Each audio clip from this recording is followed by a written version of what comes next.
इन 4 मिसरों के साथ मैं क़िबला को दावत देना चाहूँगा कि हम आतशे सोज़ा में भी हक़ बात कहेंगे, हम आतशे सोज़ा में भी हक़ बात कहेंगे, कुंदन की दरा तैर में ताबिंदा रहेंगे। और तारीख़ ये बताती है कि हर दौरे सितम में हम जिंदा थे, हम जिंदा हैं, हम जिंदा रहेंगे। आइए नारे तकबीर से इस्तकबाल करते हैं। नारे तकबीर, नारे रिसालत, नारे हैदरी, नारे हैदरी, या वारिस, या वारिस, मसलक औलिया अल्लाह, मसलक औलिया अल्लाह।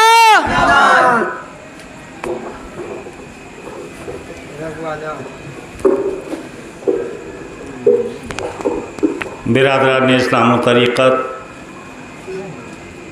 और नाज़िम जलसा और ज़िक्र हुसैन की मजलिस पढ़ने वाले हज़रात, सबको इस खादिम का अस्सलामु अलैकुम।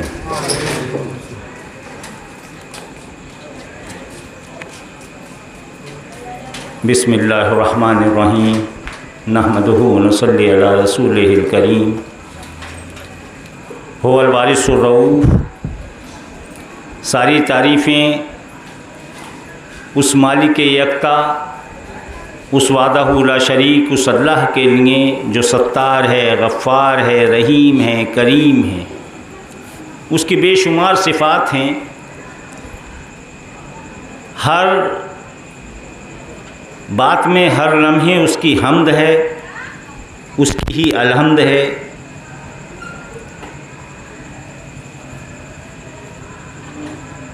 अल्लाह ने जब अपने आप को ज़ाहिर करना चाहा, अपनी तौहीद को ये चाहा कि मैं उजागर करूं, अपने आप को ज़ाहिर करूं, मैं हय्यू हूँ, मैं क़य्यूम हूँ। लेकिन अब मेरा एक तारुफ़ माबूद की हैसियत से, अल्लाह की हैसियत से हो, तो उसने अपने ही नूर ख़ास से सबसे पहले, सबसे अव्वल अपने हबीब व महबूब का नूर पैदा फरमाया, खल्क़ किया। वो खालिक़ मतलक़ है। उसने अगर सबसे पहले किसी चीज़ को खल्क़ किया और वो खालिक़ बना, तो अपने महबूब का अपने ही नूर से तख़लीक़ फरमाकर खालिक़ बना। और सिर्फ़ खालिक़ ही नहीं बना, सिर्फ़ खालिक़ ही नहीं बना, बल्कि अपने ही उस नूर का अपने आप शहदा भी बना, अपना आप आशिक भी बना, अपने आप शहदा भी बना, अपने आप आशिक भी बना। और आशिक बनने के बाद उसने फिर ये तय किया कि इस नूर को और ज़्यादा ज़ीनत बख्शूँ, इस महबूब की महबूबियत को और उजागर करूं। तो उसने उसी नूर से, जिस नूर से, अपने ख़ास नूर से, जब अपने महबूब का अव्वल नूर तख़लीक़ फरमाया, तो उसी के साथ एक नूर और तख़लीक़ फरमाया। और वो नूर था हज़रत फ़ातिमातुज़ ज़हरा का, आपकी लख्ते जिगर का, कि आप उनके ही जिस्म का एक टुकड़ा। बेशक बेशक, सुभान अल्लाह। तो अव्वल जब उसने अपने महबूब का नूर अता फरमाया, अपने नूर को खल्क़ किया, तो वहीं उस खालिक़ ने अपनी सबसे ज़्यादा पसंदीदा उस फातिमा को अल्लाह ने रसूल अल्लाह की बेटी बनाकर उनकी झोली में डाला, उस नूर को उस झोली में डाला और ये एक नूर तख्लीक फरमाया, और इसी नूर के साथ उसका ज़ौज भी तख्लीक फरमाया, और वो नूर था मौलाए कायनात हज़रत अली करमल्लाहु वजहुल करीम का।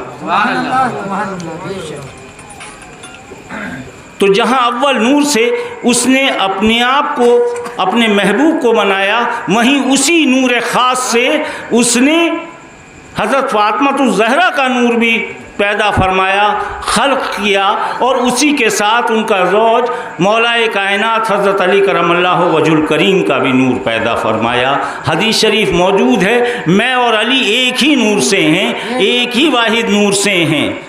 मैं और अली लहमों का लहमी, दमों का दमी, रूहों का रूही, मैं और अली एक ही शजर से हैं, एक ही पेड़ से हैं, एक ही नूर से हैं। ये हदीस से मौजूद हैं। इसके बाद उसने इसी नूर से, इसी अपने ख़ास नूर से इसके दो कुंडल भी बनाए। एक को हस्ती बनाकर हज़रत फ़ातिमा को इस नूर में डाला, एक को ताज बनाकर मौलाए कायनात का रिसालत के सर पर सजाया, और इसी रिसालत के नूर को और ताबिंदा करने के लिए उसके दो कुंडल भी बनाए। एक का नाम इमाम हसन रखा, दूसरे का इमाम हुसैन रखा।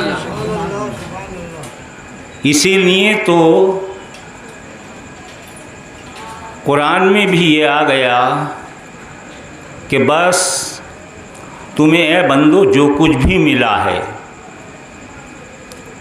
ये कायनात में जो कुछ भी पैदा हुआ है सब उसी नूर का सदका है। हजर बने, शजर बने और सबसे फरिश्ते बने, सब कुछ बना, लेकिन इस सब के अंदर जो मैंने अशरफ बनाया है और जो अशरफ किया है वो मैंने इंसान को अशरफ बनाया है, इंसान को सबसे बुलंद बाला बनाया है। और इंसान को बुलंद बाला बनाने का मतलब ये है कि एक बशर की शक्ल में इसी नूर को, जो आज मैंने सबसे अव्वल नूर बनाया है, इसी को आखिर नबी और रसूल बनाकर पेश करूँ। नूर अव्वल है और आखिर में पेश करूँगा। और उसने वो एक ऐसा कायनात को और सबक दे दिया। सिर्फ यही नहीं, इस अशरफ बनाने के लिए उसने इंसान को बता दिया कि बस अगर मेरी वहदानियत को पहचानना है, मेरी इताअत करनी है, तो मेरे नबियों को पहचानो, मेरे रसूलों को पहचानो। और आखिर में बता दिया इन तमाम नबियों का जो मिंबा है, इन नबियों का जो सरदार है, इन रसूलों का जो सरदार है, जो सैयदुल अंबिया है, खातिमुन नबीन, अफजलुल मुरसलीन, मोहम्मद सल्लल्लाहु अलैहि वसल्लम। और सिर्फ यही नहीं, आगे तख्लीक में ये भी फरमा दिया कि ए ईमान वालों, याद रखो, अगर मुझ पर ईमान लाते हो तो मुझ पर ईमान लाने के लिए जहाँ तुम ला इलाहा इल्लल्लाह कहोगे, वहाँ पे तुम्हें मोहम्मद रसूलुल्लाह भी कहना पड़े, वहाँ पे तुम्हें। और जब तुम ये भी कह चुकोगे तो समझ लो अभी तुम इस्लाम में दाखिल हुए हो, लेकिन ईमान तुम्हारे अंदर जब दाखिल होगा, हकीकत में जब दाखिल होगा कि मैं भी अपने उस महबूब के लिए हर वक्त दुरूद व सलात व सलाम पेश करता हूँ, नजराने पेश करता हूँ। ए ईमान वालों, हमेशा उस पर नजराने पेश करते रहो, दुरूद व सलात व सलाम। अब अगर ये आपकी समझ में तमहीद आ गई हो और ये बात आपकी समझ में आ गई हो, तो यहीं से एक मैं शेर पेश कर दूँ। सबसे पहले अपने दादा का औसाफ कहूँ क्या उनके ज़्यादा, नात का शेर है, खुदा से कम है और सबसे ज़्यादा, खुदा से कम है और सबसे ज़्यादा। लेकिन जो उन्वान मैं बनाना चाहता हूँ आज, उस शेर को भी आप सुन लें। तमहीद तो आपने सुनी ली है, इस उन्वान को भी सुन लें। बेदम यही तो पाँच हैं मकसूदे कायनात। तमहीद इस शेर का मैंने तशरीह करी, बेदम यही तो पाँच हैं मकसूदे कायनात। बेदम वो पाँच कौन हैं, वो पाँच मकसूद कायनात कौन है? मैंने जिक्र कर दिया, मोहम्मद मुस्तफ़ा सल्लल्लाहु अलैहि वसल्लम, मौलाए कायनात हज़रत फ़ातिमा, इमाम हसन और इमाम हुसैन। सिर्फ इतना ही नहीं, अब कुरान में एक जगह ये भी इरशाद फरमा दिया जहाँ ये बताया कि वातिल्लाह वातिर रसूल व उलिल अम्रि मिनकुम, वहीं ये बता दिया कि ये वो नुफूस हैं कि तुम्हें नमाज मिली, रोज़ा मिला, जो कुछ इस्लाम मिला, जो कुछ तुम्हें शरीयत मिली मेरे रसूल के ज़रिए, वो सारी शरीयत उसका कोई एहसान नहीं है। हाँ, अगर उसका एहसान समझो तो एक बात समझो कि बस इन नफूस से मवद्दत करो। इसीलिए कुरान में फरमा दिया बिस्मिल्लाहिर्रहमानिर्रहीम, कुल ला असलुकुम अजरन इल्लल मवद्दतिल फिल कुर्बा। साफ फरमा दिया अल्लाह ताला ने कि वो नफूस हैं, ए रसूल ऐलान कर दो, अपनी जानिब से नहीं मेरी जानिब से ऐलान कर दो, कह दो, इन लोगों को बता दो कि ये वो नफूस हैं जिनसे मवद्दत रखनी है, मोहब्बत रखनी है। और मवद्दत और मोहब्बत का जब इकरार कर लिया, और इकरार तमाम सहाबा इकराम से ले लिया गया। सहाबा इकराम की बहुत बड़ी ज़ात है। सहाबा इकराम ने पूछा कि हुजूर ये मवद्दत का तो मामला आ गया, लेकिन ये तो बता दीजिए कि वो कराबतदार, वो मवद्दत वाले कौन लोग हैं, वो कराबतदार कौन हैं, वो कुर्बा कौन हैं? तो आका ने फरमाया कि वो कराबतदार अली हैं। मुझे तो तुम रसूल के हिस्से से पहचानते हो, लेकिन मेरी रिसालत का सही इकरार ये है और सही बात ये है कि जितनी मुझसे मोहब्बत रखते हो, मवद्दत रखते हो, उसी के साथ जब तक तुम्हारी वो मवद्दत, वो मोहब्बत, वो इश्क पूरा ही नहीं हो सकता जब तक तुम वो मवद्दत, वो मोहब्बत अली व फातिमा से ना रखो, उनकी औलाद हसन हुसैन से ना रखो। नारे तकबीर, नारे रिसालत,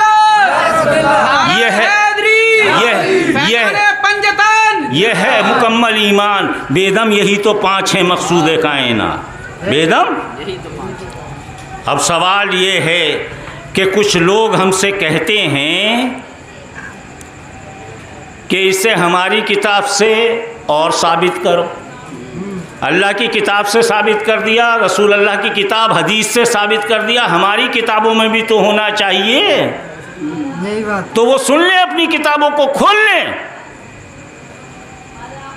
और एक शेर सुन लें, बड़े गौर से सुन लें, और ना सुना हो तो हसन मियां से समझ लें। अलल ऐलान कह रहा हूं, तू है इन्हें नूर, तू है इन्हें नूर, तेरा सब घराना नूर का, तेरी नस्ल पाक में है बच्चा बच्चा नूर का। नारे कितने ही लगा लो, उन्होंने बता दिया है नारा लगेगा तो लगेगा, पंजतन का लगेगा। हम खाकी हैं, खाकी बन के रहें।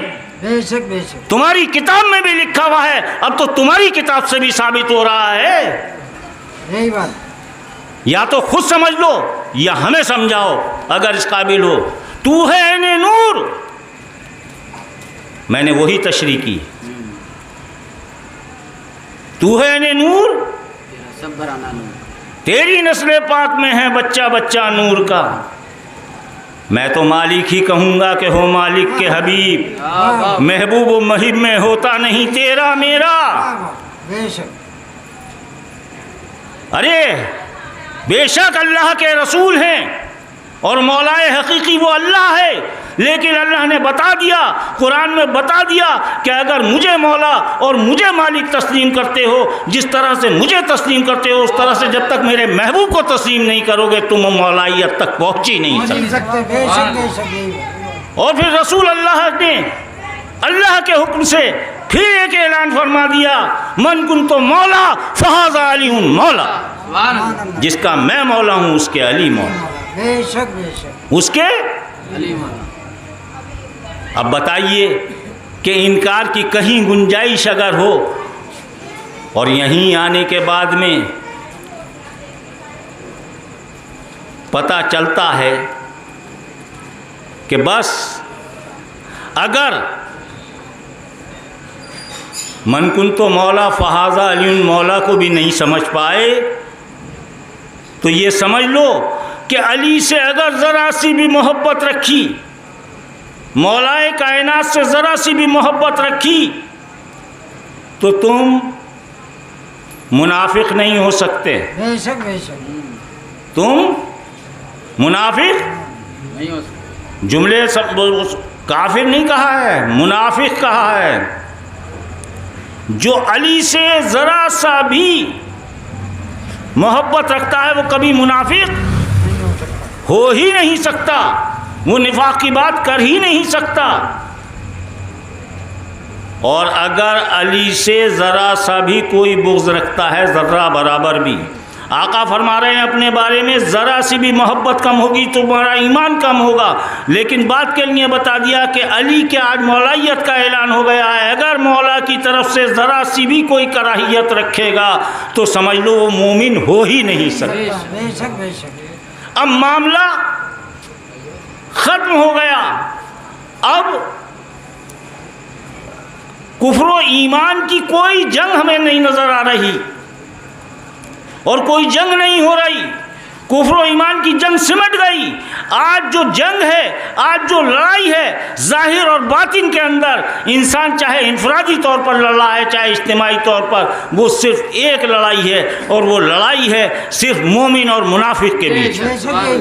एक तरफ मोमिन है, दूसरी तरफ मुनाफिक हैं। जो समझ लो अली के मुकाबले पे आ रहा है उसके मुनाफिक होने में कोई शुबा ही नहीं। आइए एक बात और समझ लें, एक नौयत और समझ लें। ये उस ज़ात का जिक्र है, ये उस ज़ात का जिक्र है कि जिस तरह से मूसा अलैहिस्सलाम बड़े पैगंबर हैं, बड़े रसूल हैं, बड़े नबी हैं, साहिबे किताब हैं, और आपका मकाम इतना बुलंद है कि आप कलीमुल्लाह हैं, अल्लाह से कलाम करने वाले हैं, अल्लाह से कलाम करने वाले हैं। उनका मर्तबा बहुत बुलंद है, बहुत आला है, कुरान में भी सबसे ज़्यादा ज़िक्र है। फिर मुझे अपने बड़े दादा हज़रत मुफ्ती अब्दुल सलाम समली अलैहि रहमा का एक शेर याद आ रहा है, मूसा से मर्तबे में वो इतने बुलंद हैं, मूसा से मर्तबे में वो इतने बुलंद हैं जितना बुलंद अर्शे मौला है तूर से। उन रसूल का ज़िक्र, उन मूसा अलैहिस्सलाम का ज़िक्र, उन मूसा अलैहिस्सलाम के ज़िक्र में कि वो कलीमुल्लाह हैं, अल्लाह से कलाम करते हैं, बहुत बड़ी फजीलतें उन्हें हासिल हैं, बहुत बड़ी, अल्लाह से कलाम करना, अल्लाह का कुर्ब होना, सारी चीज़ें उन्हें हासिल हैं। और तो हज़रत मूसा अलैहिस्सलाम बड़े मर्तबे के, बड़े बुलंद, और आप एक नबी हैं, अल्लाह की बारगाह में दुआ करते हैं, अल्लाह की बारगाह में ही कहते हैं कि अल्लाह मुझे एक ऐसा भाई अता कर दे, उसे नबूवत अता कर दे कि जो मेरा मुआविन बन जाए, मेरा मोहसिन बन जाए, मेरा मुशफ़िक़ बन जाए। अल्लाह इस दुआ को कबूल करता है और हारून अलैहिस्सलाम को भाई बनाकर पेश करता है और वो उनके नायब बन जाते हैं। आका ने भी एक हदीस बयान की कि मेरा और अली का मामला ऐसा है जैसे मूसा और हारून का मामला। बस एक मेरे बाद नबूवत नहीं है, लेकिन मैं एक जुमला कहा करता हूँ, मेरे बाद तो नबूवत नहीं है लेकिन मेरे साथ नबूवत का कार्य करने वाला मौजूद है, नबूवत के काम करने वाला मौजूद है। इसमें दो राय नहीं है कि नबूवत के जितने काम हैं वो सारे काम अल्लाह ने अली और अली की आल से लिए, 12 इमामों से लिए हैं। खैर ये तफसील का मौका नहीं है, मैं इख्तिसार में जाना चाहता हूँ। तो यह हदीस मौजूद है कि जो मर्तबा मूसा और हारून के दरमियान है वही मौलाए कायनात और रसूल अल्लाह के दरमियान है, यह हदीस साबित करती है। और अल्लाह ने ऐसा इंतज़ाम फरमाया कि मूसा ने तो मांगा था अपने भाई हारून को, लेकिन ए महबूब तुझे मांगने की भी ज़रूरत नहीं है, मैं तुझे एक ऐसा मोहसिन दूंगा जिसका नूर अव्वल में तेरे साथ था, वो अव्वल से तेरे साथ था, आखिर तक तेरे साथ रहेगा, और उसकी पैदाइश भी होगी तो काबे में होगी और उसकी शहादत होगी तो मस्जिद में होगी। कसेराना मैसरी शहादत ब काबा विलादत ब मस्जिद शहादत। नारे तकबीर, नारे रिसालत, नारे हैदरी, नूरे पंजतन जिंदाबाद। कसेराना मैसर ई सयादत बकाबा विलादत ब मस्जिद शहादत। ये इंतज़ाम फरमाया एक जगह नहीं, 50 जगह कम से कम, और 50 तो मैंने कह दिया। कुरान में जितना ज़िक्र है और जितना खिताब है, आज तक के जितने मुफस्सिर हैं, जितने मुहद्दिस हैं, जितने बड़े बड़े अल्लामा गुज़रे हैं, शुरू से लेके अब तक, बल्कि मैं कहूँ अज़ल से लेके अब तक, न वो इससे इनहराफ कर सकते हैं अगर हक़ को मानने वाले हैं, ना इनहराफ की गुंजाइश है। ये बिल्कुल साबित है, हर तरह से साबित है कि आज कुरान जो उम्मुल किताब है, जिस तरह से ये नूर अव्वल हैं, ये किताब भी अव्वल है, ये नाजिल बात को हुई है, लेकिन उसूल सबसे पहले इसके ही आए हैं। कुरान अज़ली किताब है, अब तक कायम रहेगी, सारे फैसले इसके ज़रिए होंगे। वो कुरान भी चीख चीख कर कह रहा है, एक जगह नहीं बार बार कह रहा है। मुफस्सिरीन बताते हैं जहाँ भी या अय्युहल्लज़ीना आमनू आया है, उससे मुराद मौलाए कायनात तमाम मोमिनों के सरदार है। कुरान के अंदर जिसका जिक्र एक मरतबा नहीं सैकड़ों मरतबा आया हो, फर्दन भी आया हो, इज्तिमाई तौर पर भी आया हो, वो मौलाए कायनात। कौन मौलाए कायनात? अरे किसी एक सहाबी, किसी भी एक सहाबी, सारे सहाबा कैसे हैं? सितारों की मानिंद रोशन है। कैसे हैं?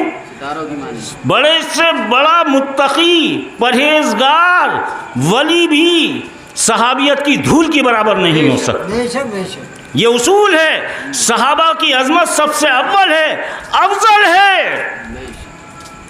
अब सहाबियों में ये भी तय कर लिया गया कि सबसे बड़ा मर्तबा अगर सहाबियत में किसी का है, सहाबियत में कोई बड़े मर्तबे वाला है, तो वो खलीफा अव्वल हैं, वो हज़रत अबू बकर सिद्दीक़ रज़ियल्लाहु अन्हु हैं। क्या फरमाते हैं? हम सहाबा की जो अज़मत करते हैं तुम ज़ुबान से करते हो, हम अमल से करते हैं। मवद्दत का अगर जिक्र आया है तो मवद्दत का मतलब यह है वो ज़ाहिर होनी चाहिए, छुपी हुई नहीं होनी चाहिए।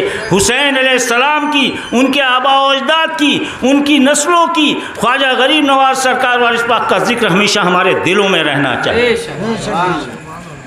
नस्ल पाक में है बच्चा बच्चा नूर का, बच्चा बच्चा नूर का ये ज़िक्र हैं।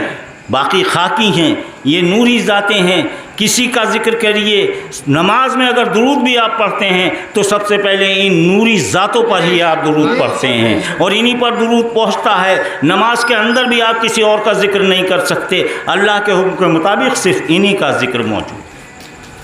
हालांकि तमाम मोमिनों पे भी वो पहुँचता है, लेकिन यहाँ बात मोमिनों के सरदारों की हो रही है। जब सरदार ही को नहीं मानोगे तो फिर ईमान कहाँ रहेगा? हक़ ये है कि वो फरमाते हैं खलीफा अव्वल, अली का चेहरा देखना इबादत। यानी अब जाहिर है कि रसूल का चेहरा देखना क्या इबादत नहीं है? बेशक है। अगर मैं सवाल करूं कि खुद रसूल बज़्म में हो तो रसूल का क्या चेहरा देखना इबादत नहीं है? क्या सहाबा रसूल से बड़ी किसी चेहरे को देख के, सबसे बड़ा चेहरा अगर इबादत के लायक है और इबादत का मुस्तहिक है, इबादत से मुराद इबादत माबूद नहीं है, वादहू ला शरीक नहीं है। इबादत का एक जुज़ जैसे दुरूद शरीफ शामिल है, ऐसे ही ये इबादत शामिल है कि अली का चेहरा देखना इबादत बताया गया। रसूल का चेहरा देखना तो इबादत है, लेकिन रसूल के साथ और रसूल के बाद जिसका चेहरा देखा जा सकता है वो सिर्फ तन्हा ज़ात अली की हदीस मौजूद है। और सिर्फ इतना ही नहीं, जब सवाल किया कि अली का चेहरा देखना इबादत है, हर वक्त हम कैसे, हमें अपने कारोबार भी करने हैं, हमें दूर भी हटना है, हर वक्त अली का चेहरा कैसे देखें? तो फरमाया खलीफा अव्वल ने कि मेरे आका रसूलुल्लाह सल्लल्लाहु अलैहि वसल्लम ने फरमाया है कि जिस तरह से अली का चेहरा देखना इबादत है, जब अली से दूर हट जाओ, थोड़ी दूरी अगर हो जाए तो अली तुम्हारे फिर भी करीब रहेगा, अली का जिक्र करते रहो, वो भी इबादत। ये है खलीफा अव्वल। खलीफा दोयम क्या कहते हैं? कुरान उनके सीने में महफूज। कुरान के आलिम भी हैं, बाअमल आलिम हैं, अमल भी मौजूद, साबिकून अव्वलून में हैं। ये वो सहाबा इकराम है जिनका मैं जिक्र कर रहा हूँ। कुरान कह रहा है साबिकून अव्वलून। हम इसको मानते हैं। हम ये भी कहते हैं महाजिर व अंसार अगर हैं तो वो भी महाजिर भी हैं, जिहाद में भी हिस्सा लिया, अशरा मुबश्शरा में भी हैं। ये दोनों शख्स अशरा मुबश्शरा में भी हैं। मैं सवाल करता हूँ, इतने वस्फ होने के बाद और सब कुछ होने के बाद रसूल अल्लाह के बाद जब मौलाइयत का ऐलान हो गया तो हज़रत उमर बार बार फरमाते हैं, कुर्बान जाइए आप क्या दर्स देते हैं, हम तो उनकी इत्तिबा कर रहे हैं, किसी एक भी रोशन सितारे की इत्तिबा कर लो। बार बार कहते हैं अली ना होता तो उमर हलाक हो जाता, अली ना होते तो उमर हलाक हो जाता, अली ना होते तो उमर हलाक हो जाता। अरे तू किस घात में है, किस बात में है, कहाँ तू कह रहा है? अरे सहाबा पर अगर अमल करता है और सहाबा को वाकई मानता है तो तुझे ये मानना पड़ेगा कि अली के बग़ैर तो तुझे हलाकत ही हलाकत मिलेगी। आइए अब एक तरफ और आ जाऊँ। जब अली काबे में पैदा हुए, इसके बाद नुसरत का ऐलान हुआ, जिस तरह से अज़ल से साथ थे अब तक साथ रहेंगे। अली के साथ हमेशा कुरान रहेगा, कुरान अली के साथ रहेगा। तमाम सच्चों का सरदार अली, तमाम वलियों का सरदार अली, तमाम नबियों का फ़ख्र अली, तमाम रसूलों का फ़ख्र अली, फ़ख्र अंबिया हैं, मौलाए कायनात। तमाम कायनात में जिसको मौलाइयत मिली हो वो अली, और सत्तारी कर रहे हैं। लेकिन आइए आज आपको एक तारुफ करा दूं, और वो तारुफ ज़रूरी है। अली जब आए तो मैदान में आए, जुल्फ़कार हाथ में हैं, और यहाँ भी शायर कहता है कि ना कोई ऐसा ज्याला मर्द आज तक धरती पे आया, ना ऐसी तलवार किसी के हाथ में, ना ऐसा कलम किसी के हाथ में है। अगर देखो तो शुजाअत में फ़र्द हैं, अगर देखो तो इल्म में फ़र्द हैं, हदीसें मौजूद हैं। अना मदीनुल वाली बाबोहा, मैं इल्म का शहर हूँ, अली उसका दरवाज़ा है। अना दारुल हिकमत वाली बाबोहा, अगर मैं हिकमत का घर हूँ तो अली उसका दरवाज़ा है। बग़ैर अली तक मेरे पास रास्ता ही नहीं पहुँचता, और बग़ैर मेरे अल्लाह तक रास्ता नहीं पहुँचता। जिसने अली को बुरा कहा उसने मुझे बुरा कहा, जिसने मुझे बुरा कहा उसने अल्लाह को बुरा कहा। जिसने अली की हिमायत की उसने मेरी हिमायत की, और जिसने मेरी हिमायत की उसने नुसरत अल्लाह की। अली जब आए तो सबसे पहला मार्का जंग बदर हो या जंग अहद हो या जंग खंदक हो या फतह मक्का तक, जितनी जंग है अली की तलवार उठ रही है तो अल्लाह और रसूल के दीन के लिए उठ रही। ये वो तलवार है जो उठेगी अल्लाह रसूल के लिए उठेगी, मियान में रखी जाएगी तो अल्लाह रसूल के लिए रखी जाएगी। और देखिए जंग जमल, जंग सिफ़ैन, और अब करबला तक लेके चल रहा हूँ। इन तीन जंगों को आपने बड़े बड़े लोगों से सुना होगा, लेकिन आज मैं दूध का दूध और पानी का पानी आपसे साफ कह रहा हूँ और एक मुतालबा कर रहा हूँ, और इसका जवाब दें कि अली की तलवार अगर उठी है तो जुल्म के ख़िलाफ़ उठी है, शरीयत की हिमायत में उठी है, शरीयत मुस्तफ़ा की हिमायत में उठी है, इसके अलावा कभी उठी ही नहीं। लेकिन अली की तलवार ने यह भी साबित कर दिया कि जब हम कुफ़ार और मुशरिकीन से अल्लाह और रसूल के दीन के लिए लड़ते थे, तो आज अगर अल्लाह रसूल के दीन में हमें भी शामिल होकर कोई उसमें जुल्म करेगा, इस्तेमाल करेगा, तो हमारी तलवार उसके लिए भी ऐसी ही उठेगी जैसे कुफ़ार और मुशरिकीन के लिए उठती है। और करबला में तो ये बिल्कुल ही मैदान साफ़ हो गया। करबला में जाके तो औलाद अली हुसैन अलैहिस्सलाम ने ये साबित कर दिया, औलाद अली उससे पहले इमाम हसन अलैहिस्सलाम ये साबित कर चुके हैं कि मुझे जहर एक मर्तबा नहीं बार बार देते रहो, बार बार मुझे जहर देते रहो। कातिल का नाम तुम जानते हो फिर भी मत बताओ, कत्ल के असबाब भी मत बताओ, लेकिन तुम्हारा दिल पुकार पुकार के ये कहता है कि तुम बातिल परस्त हो, हक की जब तुम बात करोगे तो तुम्हारे अंदर वो हिम्मत अल्लाह ने दी ही नहीं है। और वाक़या करबला में तो आनकर आखिर कर दिया, हुसैन अलैहिस्सलाम ने ये साबित कर दिया कि अगर जुल्म व इस्तेबदाद अगर कलमे का नाम लेकर भी वहीं अंदर अरे अंदर